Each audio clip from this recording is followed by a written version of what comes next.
Welcome to Acco Village in Calgary, Canada's first Homes for Heroes community.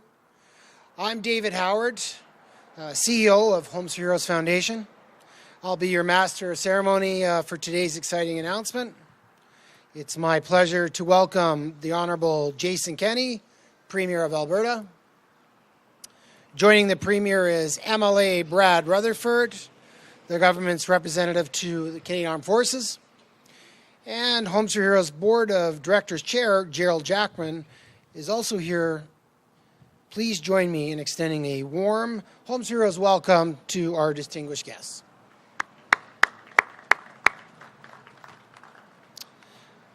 Briefly, the Homes for Heroes Foundation was developed 3 years ago in response to the growing number of military veterans who are facing a crisis as they return to civilian life and find themselves on the path to homelessness. As many as 5,000 veterans are homeless and living in the streets of Canada. These veterans put their lives on the line to protect our freedoms, and now they need and deserve our support.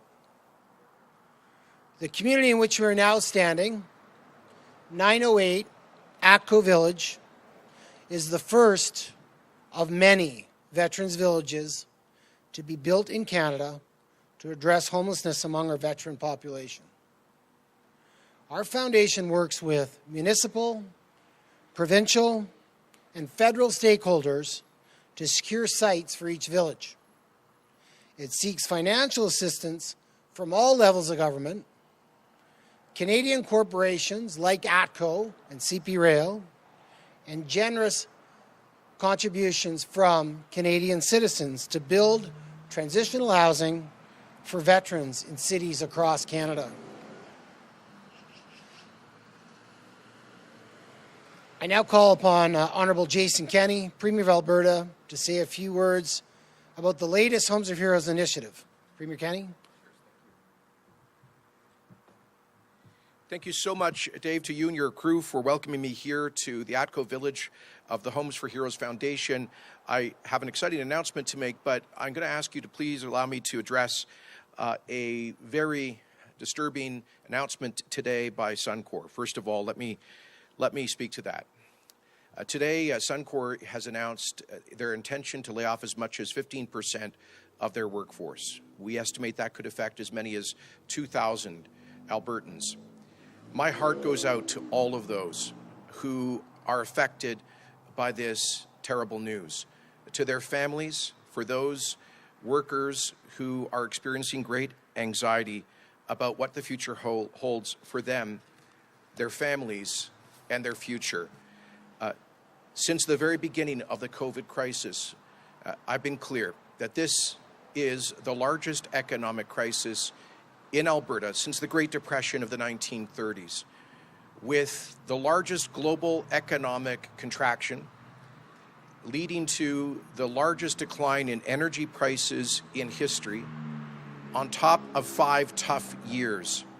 It is hard to overstate the economic adversity that so many Albertans are going through, including now up to 2,000 of the great women and men who work for one of Canada's largest companies, one of our largest energy producers, Suncor. In March, before COVID, the price for benchmark oil, West Texas Intermediate, was over $70. By the middle of April, the futures market, Western Canada Select was trading at minus $30, a $100 decline in oil prices, in part because of the reckless Russia-Saudi oil war surging demand into the face of surging supply into the face of collapsing global demand. And ever since, Canada's energy companies, like energy companies around the world, have been hemorrhaging cash. And so it is sad, but layoffs like this, I think many of us have seen as likely inevitable. But I want us all to focus on the human impact of this.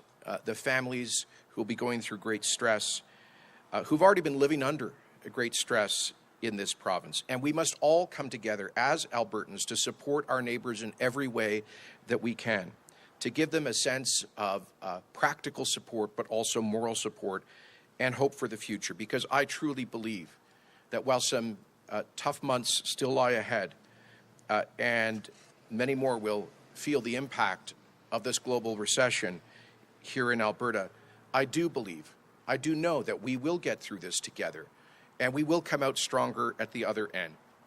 But I have an important, and let me just say, that is why Alberta's government was the first in Canada to launch an economic recovery strategy to cope with the COVID economic crisis, a plan to build, to diversify, and to create tens of thousands of jobs. It includes the largest ever building program in our province's history, $10 billion to help create 50,000 construction jobs. It involves diversification in key industries right across our economy. It involves making Alberta the most attractive place to start a business, invest, and create jobs through tax reductions and reductions in the red tape burden. And it's so much more. But let me send a message to our friends across the country, especially to the Government of Canada in Ottawa. Let me put this in perspective. A few months, late last year, GM announced about 2,000 layoffs at a shift at their plant in Oshawa, about 2,000 positions being affected. That galvanized national attention and got sympathy from people from coast to coast, perhaps especially here in Alberta, because we know what tough economic times are. For a week or longer, that was the central issue that Canadians focused on. Well, let me put this in perspective. 2,000 layoffs at Suncor would be the equivalent of 8,000 layoffs at an auto company in Ontario. It's the equivalent of 4,000 layoffs at, let's say, a company like Bombardier in Quebec's aviation sector on a proportionate basis. So let me send a very clear message to the Prime Minister and the Government of Canada. This announcement today by Suncor underscores that what's happening in Alberta today is nothing less than an economic emergency. The Government of Canada would be moving heaven and earth if we saw layoffs of this scale in the Central Canadian manufacturing industry. And yet last week, we saw a federal throne speech which did not even reference the crisis in the largest sector in Canada's economy, our oil and gas sector, in the province that has done more, far more than any other, to create jobs, wealth, opportunity, and government revenues over recent decades, thanks in part to the work of companies like Suncor and the men and women being affected by these layoffs. So we need to send a message to the whole country that this really is a national economic crisis, what's happening in the energy sector in this province.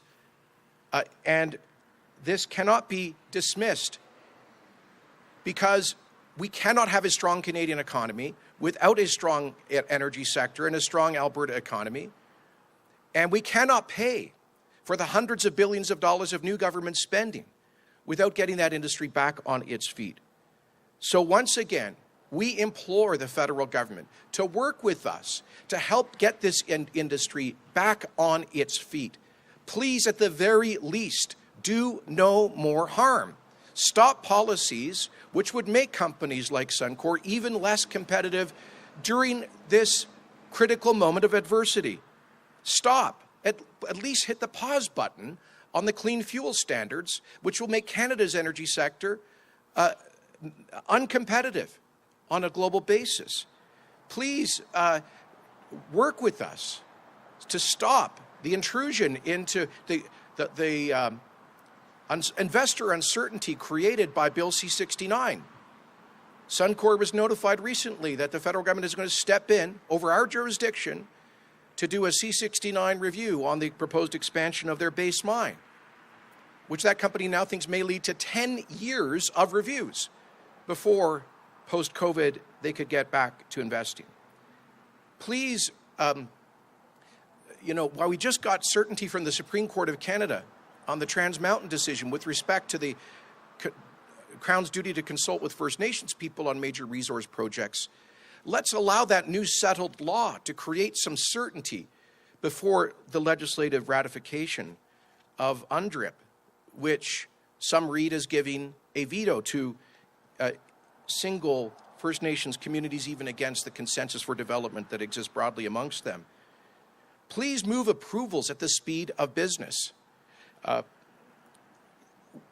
This summer, we've lost the opportunity to create thousands of good-paying jobs through TC Energy's proposed expansion of the Nova gas transmission line because the federal regulator did not approve it on time for the construction season.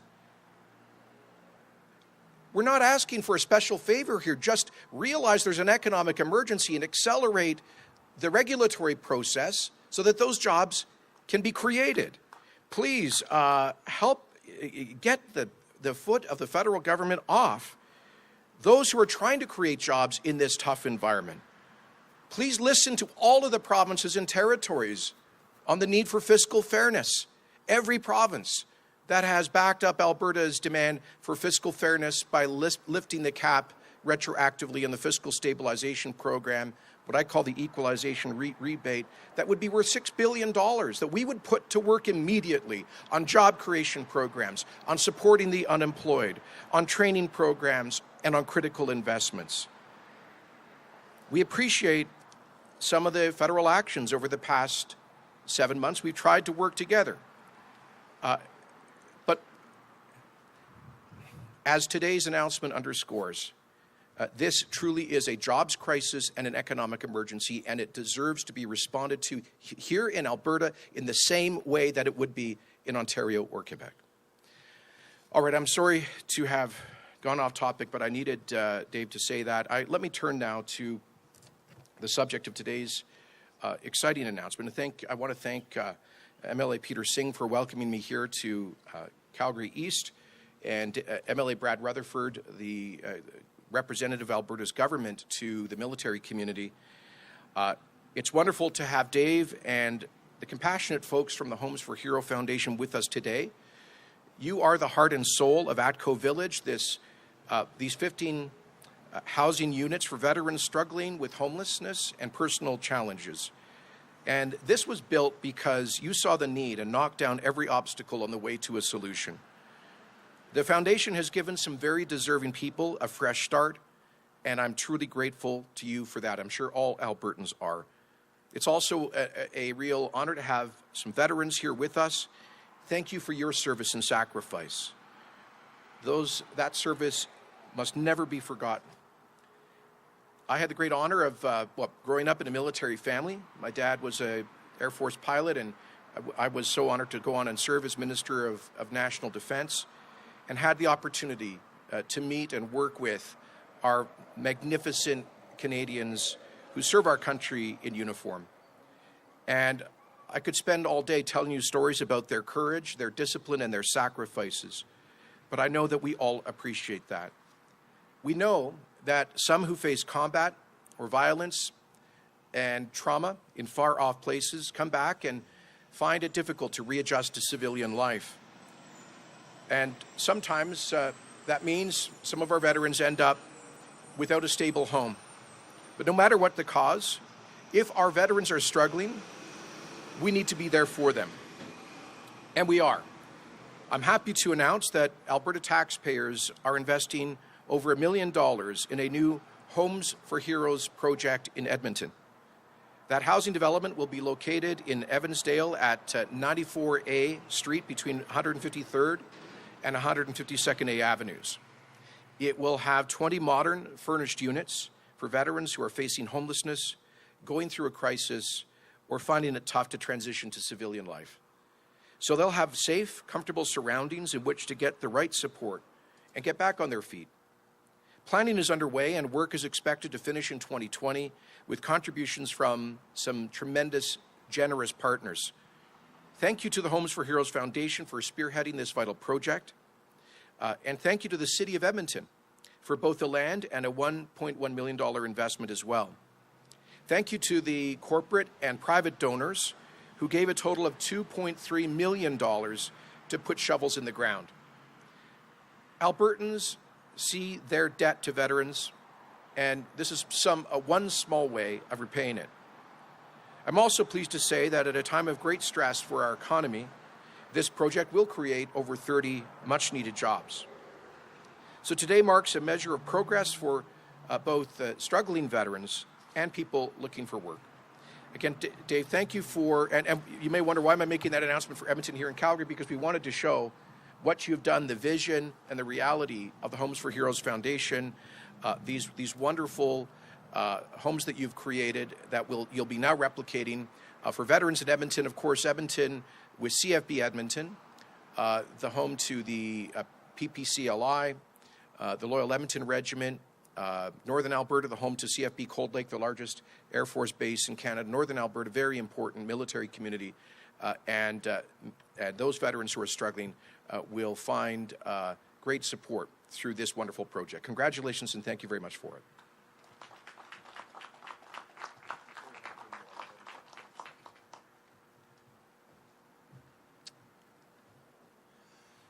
Thank you, sir. I thank you and your government for being the first province in Canada to announce their support for the Homes for Heroes program. I know the other provinces' leaders will soon follow. I now call upon MLA Brad Rutherford to say a few words.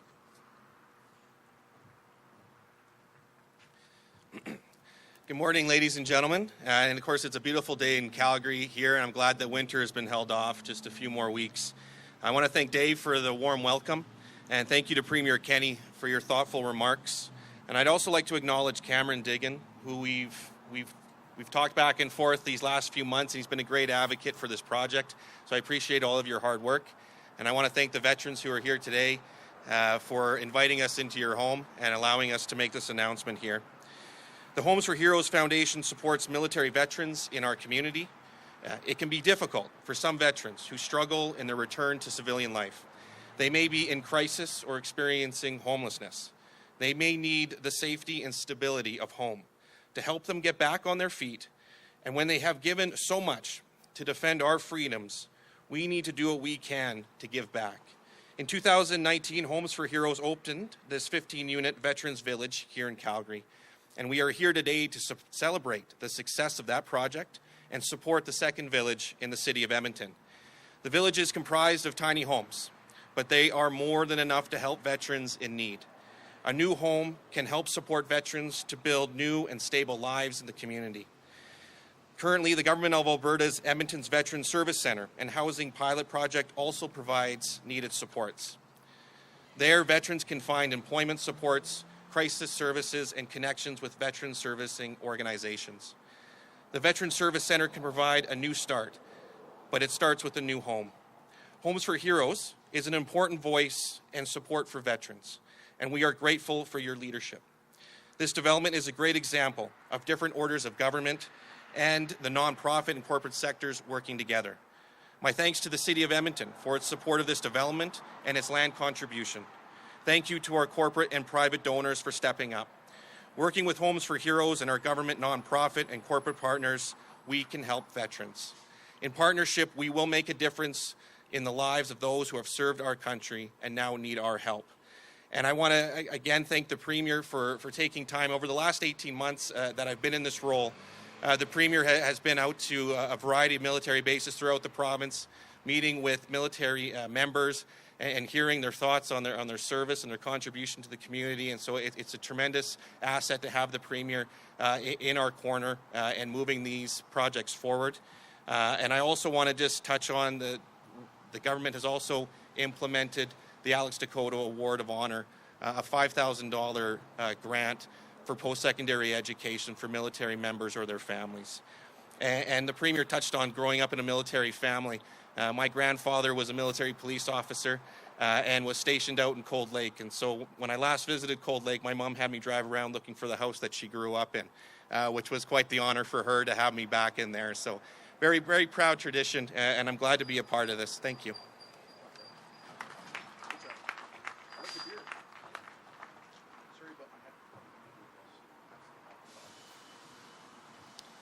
Thank you, sir.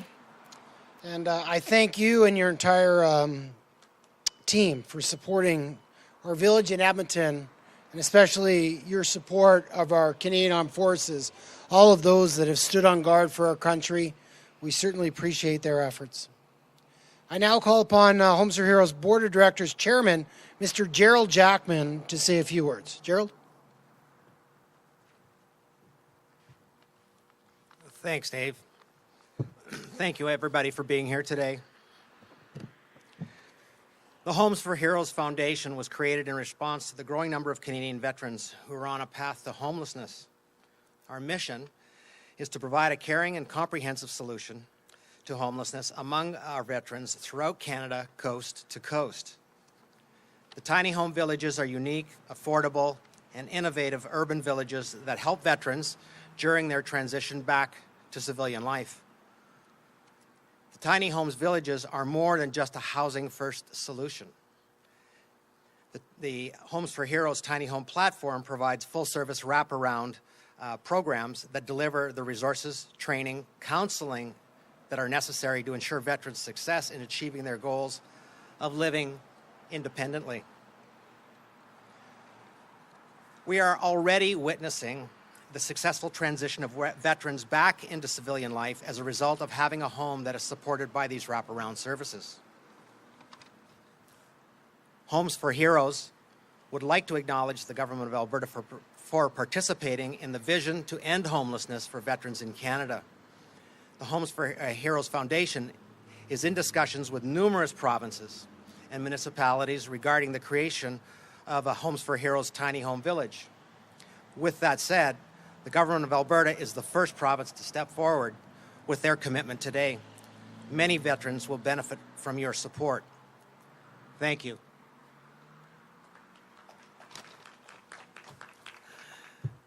Our next village will be located in the great city of Edmonton, with completion of that village taking place very near. We thank the city of Edmonton and the residents of Edmonton for your help in supporting those veterans. The Homes for Heroes Foundation would like to thank our numerous partners and sponsors. We could not do this without your support and donations. I would like to thank the Homes for Heroes Board of Directors and all of the people that volunteer their experience, capabilities, talent, desire, and time commitment towards this great endeavor. Your help is immeasurable. The Homes for Heroes Foundation team is truly grateful to be able to support and help our Canadian veterans. The Homes for Heroes Foundation team thanks veterans for all they do in representing Canada. Thank you for your interest in participating in today's event. Will you help Canadian veterans address their homelessness? Thank you. Back to you, Dave.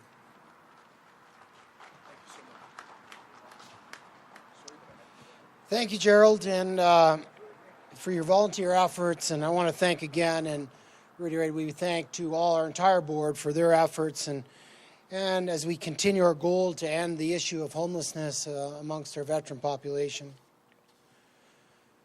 The Homes for Hero program came together through direct input from our Canadian veterans. Our program is just that. It's a program offering housing to our veterans having a difficult time transitioning, but also the necessary support services to help our vets successfully transition. Support services tailored to each individual tenant. The Edmonton ATCO Village is our second village. And as noted, it will feature 20 homes, a resource center, and an on-site counselor's office. We are thrilled to be building in such a great city, Edmonton. A city whose citizens have shown great love and respect for those that serve and those that continue to serve. We feel fortunate that the community has come together in support of our village, and we thank the City of Edmonton municipality for all their hard work. And we also want to thank our Edmonton Steering Committee. These are unsung heroes that are putting out and communicating with leaders of the city every day in support of Homes for Heroes, but more importantly, in support of our veterans. COVID has delayed the process to build in Edmonton and across Canada. But those days are quickly behind us, and we're confident we're moving in the right direction. And we'll have more announcements on future builds in cities across Canada in the near future. I thank you for attending today. I certainly want to send thank you to all the men and women that have served our country. We owe you a debt of gratitude. This is the first step of many. It happens to be here in Calgary. Our next step is in Edmonton. But the goal is to show this respect across the country. As we enter into the time of remembrance, it's important, I encourage all Canadians to look back at the freedoms that you have. The freedoms that we all enjoy are based in the back of the sacrifices that are made by those that serve, continue to serve, and those that have served. I thank them. I thank them, and I dedicate Homes for Heroes to them. This concludes today's event. I wish to thank the Honourable Jason Kenney. Some powerful words about Alberta's economy. MLA Brad Rutherford for today's investment into the next Veterans Village. I also want to thank our co-chair, Gerald Jackman, and as referenced before, Cameron Dingen from our team, who spends countless hours banging on doors to get people to support us. He is a veteran. He's proud to be on our team, and we're certainly proud to have him. Thank you, everyone, for joining us this morning. All right. We're now going to move into a brief Q&A with the Premier. There is a microphone at the front for any journalists who made it outside to join us today. I would just ask that you please state your name and the outlet you're with, and please try to keep your questions brief if possible, as we do have some folks on the line that we'd like to get to as well. This question is for the Premier. Hi, thanks for taking my question. Krista Dow from Global Calgary. Premier, yesterday you arrived at the Ring Road celebration not wearing a mask. Today I noticed you were holding one. In light of President Trump's positive COVID test, can you provide your own personal thoughts on mask wearing when in public? Well, the guidelines of Alberta Health are very clear that when you are cannot socially distance, particularly indoors, it's generally advised that a mask be used. It can play a positive role in reducing the risk of transmission. But generally, where you can socially distance, particularly outdoors, it's not part of the recommendation of Alberta Health. So, we have as a province, as Dr. Hinshaw said from day one, we don't believe that we can enforce our way out of the pandemic. I was encouraging mask use when the World Health Organization and Dr. Theresa Tam of the Public Health Agency of Canada were arguing against mask use. I wish they had listened to common sense. I also wish that that Dr. Tam and PHAC and the World Health Organization had not said that it would be bigoted to close Canada's borders from COVID hotspots. So I think they were completely wrong, and Alberta was right to recommend, as our government did, use of masks indoor where people cannot socially distance, long before PHAC and the World Health Organization did. It's also why we provided, I believe, 40 million free non-medical masks to Albertans this summer, and it's also why we provided millions to our schools and teachers. But it's all about being in close quarters, ideally, I think, when people are in mass transit, for example, airplanes and the like. Premier Kenny, it's Lana Smith with the Calgary Herald. Following the Q2 opioid report that showed soaring opioid-related deaths, is your government creating any sort of emergency response like you've done for the COVID-19 pandemic, or considering things such as safe supply programs or enhancing other harm reduction programs in this province as an immediate move to curb overdose deaths? Well, actually, our government came to office with a commitment to launch an emergency plan to address addiction and opioid overdoses in particular, with the largest ever investment in Alberta history in addressing mental health and addictions. We appointed an associate minister for mental health and addictions. We've announced massive taxpayer investments in providing much greater access to detox treatment and long-term recovery programs for people struggling with addictions. We've made multiple announcements about new holistic therapeutic communities that we are building across the province, and partly in partnership with First Nations communities like the Kainai in southern Alberta. And we've begun the quarterly reports, one of which you just referred to. The opioid overdose deaths is a huge tragedy. Our heart goes out to all of the families and loved ones of those who are affected, and everybody who's struggling to cope with addictions. And I'll be having something more to say about this in the next week or so, as we address the more recent surge in cases. It's clear from people who work in the addictions services that the situation has deteriorated across the country. It's not just in Alberta. As you know, the highest spike in opioid deaths recently was in British Columbia.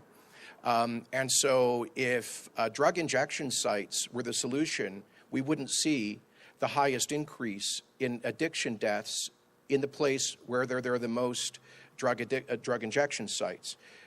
What we've seen across the country is that people coping with addictions have had an increase in money available through CERB, $2,000 a month. We've seen addiction workers across the country report that this unfortunately has resulted in increased drug consumption for people coping with addiction. I've asked the federal government to address that issue, to look at that very closely. We also saw in the very early days of COVID an interruption in treatment services for people seeking recovery. We worked, unfortunately, at the very beginning of the COVID restrictions in Alberta. Some of those restrictions meant that some treatment centers suspended operations or had to reduce the number of people they could treat. That interruption probably had a very negative impact on people who were seeking treatment. And so we worked very closely with Dr. Hinshaw to make an exception for treatment centers to be designated as essential services. But certainly that interruption very early on, plus the stress generally, plus the additional funds available to people coping with addiction, collectively have had a devastating impact. We don't believe that the government giving people who are coping with addictions free drugs is a solution to the problem of drug addiction. Sorry, just a follow-up. I asked if there is any immediate action that the government would be taking. Well, so that could mean tomorrow, next week. Is there any plans for that? Well, it's more than future actions. What I'm telling you is we took immediate actions upon forming office 18 months ago. We continued to, I think in the last 3 months, I made 4 major announcements about expanded addiction treatment services in Alberta. So that's more than immediate. We've already been acting with unprecedented ambition to support people coping. Absolutely. Sorry, just one follow-up question to that. Addictions treatment and recovery, that's one of the steps obviously in the harm reduction in the continuum of care. But for people who are not ready to access treatment or to go towards recovery right now, for people who are using drugs today, what services are available for them, and what immediate action are you taking for them? As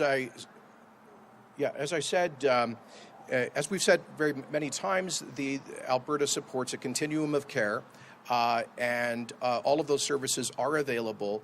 At the end of the day, the greatest increase in opioid deaths has been in the Greater Vancouver region, which has the greatest availability of drug injection sites. So if that were the solution to the problem, we wouldn't see the huge spike in deaths in Vancouver, which is quite tragic.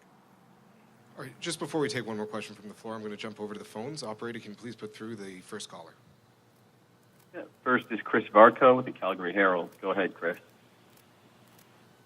Hi, this is a question for the Premier. Premier, can you tell me if you've had any conversations with Suncor regarding the layoff announcements? I guess, what did they communicate to you about the reasons behind it? That's my first question. My second question is, have you received any other indications of layoffs coming in the energy sector? And finally, specifically, what action do you want to see the federal government take with regards to these announcements? No, I've not personally heard from Suncor. I hope to schedule a call with Mark Little later today. President of Suncor, we only got confirmation of these changes by media and social media this morning.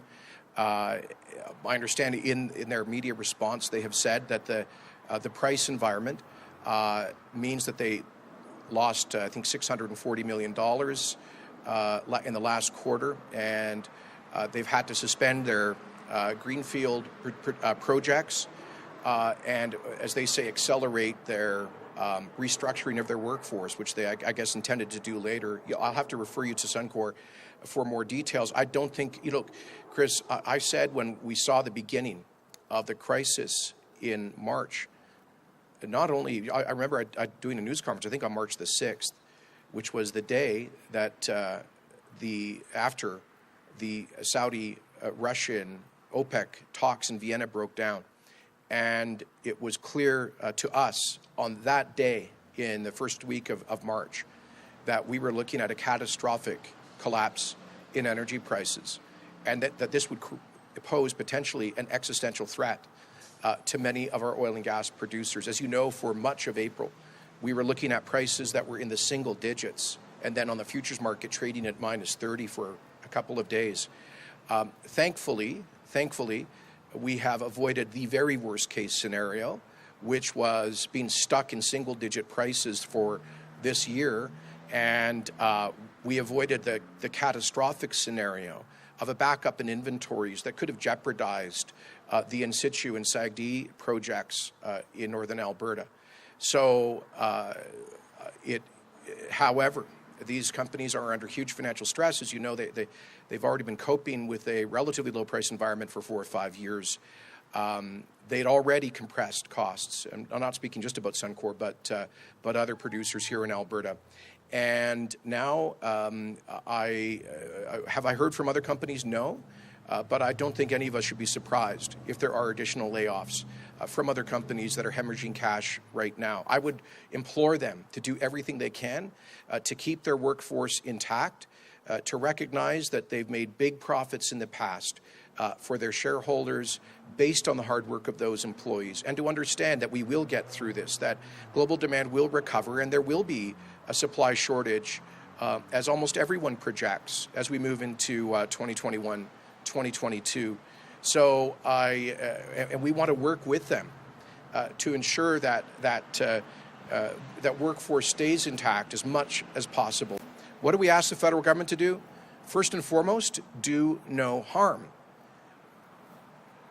Specifically, please hit the pause button on the clean fuel standards, which could add $3 to $5 per barrel in the cost of production for Canadian producers when they're already struggling to attract capital. Please hit the pause button on these C69 environmental assessments, which are creating more investor uncertainty at the worst possible time. One in particular is being applied to Suncor's application for expansion of its base mine. If we want that project to go forward when the energy economy has come back to balance, then we can't tell them to wait for 10 years. Please hit the pause button on legislative ratification of UNDRIP. The Supreme Court finally, after 30 years of jurisprudence, gave us clarity on what is the Crown's duty to consult under Section 35 of the Constitution Act on Indigenous consultation. Let's allow that new judicial certainty to be the norm for a while before moving to prior and informed consent, which could grant a veto to tiny minority groups that are opposing development supported by the majority of Indigenous communities. Those are just some of the things that could be. And please speed up approvals. As I said, TC Energy was hoping to create thousands of high-paying construction jobs this summer through its expansion of the Nova Gas transmission line, but that has now been delayed by at least a year because of delays with the federal regulator. And that's cost us 8,000 jobs in the middle of an economic crisis. And by the way, it also means the continued bottlenecking in our natural gas market, which means a glut, which means low prices, which could lead to the failure of some of our gas companies with further layoffs and reductions in government revenue. Why? All because a federal regulator, even in the midst of a crisis, could not move at the speed of business. So my message is, please work with us on these things. You know, it'd be nice to also to get that fiscal stabilization payment, but none of the other items I mentioned would cost the federal government a dime. Okay, we'll take one more question from the phones before coming back to the floor. Operator, can you please put through the next caller? James Keller with the Globe and Mail. Go ahead, James. Hi, this is a question for the Premier. Obviously, the Canada Infrastructure Bank announced this week that it'll contribute $1.5 billion towards irrigation projects in Western Canada. Can I get your thoughts on this announcement? And based on your talks with the bank and the sector, when and where do you expect this work to begin? Sorry, James. The question was about the Canada Infrastructure Bank and the $10 billion. Was there a specific part? $1.5 billion for irrigation. They announced that? Okay. Well, we'll have an announcement in the I believe next week. Stay tuned for details. In our Alberta Recovery Plan, we laid out an agriculture growth strategy, which involves a major renewal of Alberta's irrigation infrastructure to help get better conservation of our water resources, but also better yields for our farmers, especially in southern Alberta. And we've been working very closely with the Canada Infrastructure Bank on that proposal for the past several months. And we'll have a very exciting, detailed announcement to make, I believe, a week from today. This will be the single largest investment in Alberta's irrigation system in over 60 years. A lot of the current infrastructure is, well, it's very inefficient and it's not good from a water conservation point of view. As I announced 2 days ago, we believe that this could be the biggest and best year in the history of Alberta agriculture, with the biggest yields at very strong prices. Our heart goes out to those in some regions that haven't had great weather, but overall, we're looking at a huge bumper crop. Yields have been going up. Prices are solid. We're expanding Alberta's international agricultural marketing network and support, but critical investments in Alberta agricultural infrastructure like irrigation can be another game changer, really to increase yields and to diversify the kind of crops that we are producing. Okay, thank you. We'll come back to the floor now. Bonjour, Monsieur Kenny, Fouad-Secker de Radio-Canada. Je voudrais avoir une première réaction par rapport à Suncor, s'il vous plaît. So just the question was essentially in French about the Suncor layoffs. C'est terrible, cette annonce de Suncor, le chômage d'environ 2000 de leurs travailleurs. C'est pas imprévu à cause de la crise dans l'industrie de l'énergie, avec la chute de prix sans précédent. Et je pense avec compassion à tous les travailleurs et leurs familles qui font face à l'incertitude, comme centaines de milliers d'autres Albertains qui ont perdu leurs emplois et qui ont vécu 5 ans d'adversité financière et économique. C'est la raison pour laquelle le gouvernement de l'Alberta a lancé notre plan d'action économique avec les investissements sans précédent pour créer les emplois. Mais c'est également la raison pour laquelle j'implore le gouvernement du Canada à reconnaître qu'il y a une crise économique, une urgence économique actuellement ici en Alberta. Imaginez-vous la perte de 8000 emplois dans le secteur des automobiles en Ontario ou 4000 emplois perdus au Québec. Ça, c'est la taille, la grandeur de cette annonce de Suncor. Alors, on a besoin de l'action du fédéral pour nous aider à recréer les opportunités pour ces chômeurs, pour ces travailleurs, et pas les politiques qui vont nuire au secteur énergétique qui vit une crise actuellement. Time for one more question today. Ça marche? Oui. Same question about Suncor. Quel est le message que Suncor envoie au pays aujourd'hui? Ben, le message est que nous vivons une urgence économique en Alberta, c'est un défi plus grand que n'importe quel défi depuis les années 30 au plan économique. Et nous pensons à tous ces travailleurs qui ont l'incertitude de leur futur, mais ces travailleurs, les compagnies comme Suncor, étaient là pour créer les emplois, les richesses, les revenus pour les gouvernements de tous les coins du Canada depuis les décennies là. Puis on a besoin du reste du Canada pour être là pour ces Albertains. Maintenant, les Albertains ont versé milliards de dollars pour supporter l'économie et la fiscalité du reste du pays depuis les décennies là. Puis on a besoin de l'aide du reste du Canada maintenant. Et je ne cherche pas les chèques du fédéral, mais les politiques de bon sens qui reconnaissent que nous vivons une urgence économique actuellement. C'est OK? For Homes for Heroes, Wait, what's up? It's- I think we're out of time today, actually.